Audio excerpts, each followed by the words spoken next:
السلام عليكم ورحمة الله وبركاته. في شقة مساحتها 125 متر في منطقة توسن اسكندرية، الشارع 25 عمومي، شقة نموذج جانبي. الشقة بسم الله ما شاء الله عليها 3 أوض ريسبشن، 3 قطع، عداد مياه وكهرباء، فيها أسانسير، تشطيبة والسكن زي ما احنا شايفين كده. عمارة حارس ومدخل تحت ملاك، 2 أسانسير شغالين، الشقة في ال13 البرج 16 دور. ده الريسبشن بتاعنا اهوت، السيراميك قطع ليزر.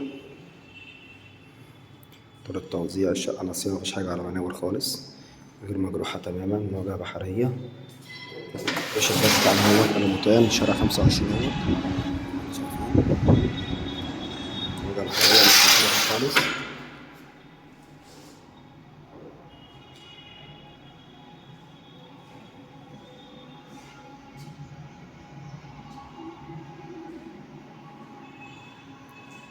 ده عندنا طرق التوزيع فيها ال3 أوض والمطبخ والحمام.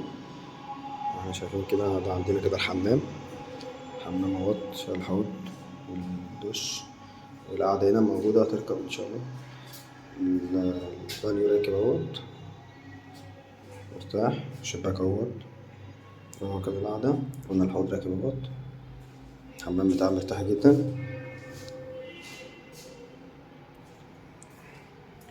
ده عندنا كده المطبخ، القعدة هي اللي هتركب كده هي في الحمام. المطبخ بتاعها مرتاح، يشيل الأجهزة كلها مرتاحة معانا زي ما احنا شايفين كده. هنا التلاجة والبوتاجاز والغسالة تحت الرخام اهيت، والدواليب بتتعلق برضه فوق.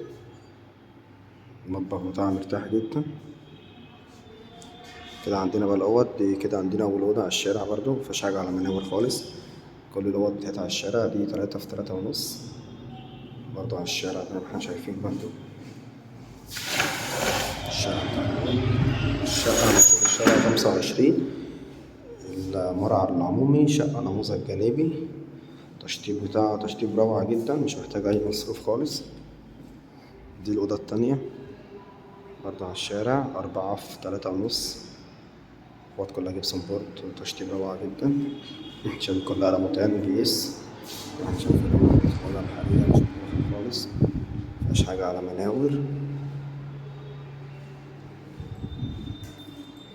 دي عندنا الأوضة التالتة، أكبر أوضة برضه في الشقة خالص، في البلكونة. دي 4.5 في 3.5، الأوض كلها مرتاحة جدا. طريقة توزيع طريقة كبيرة شاملة ال3 أوض والمطبخ والحمام. دي البلكونة بتاعتنا على الشارع،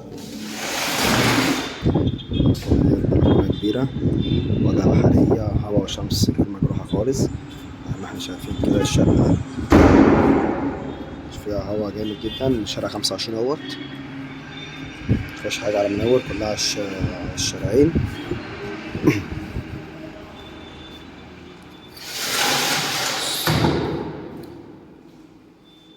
الشقة تشطيبها هادي جدا، ربنا يبارك لصاحب النصيب إن شاء الله.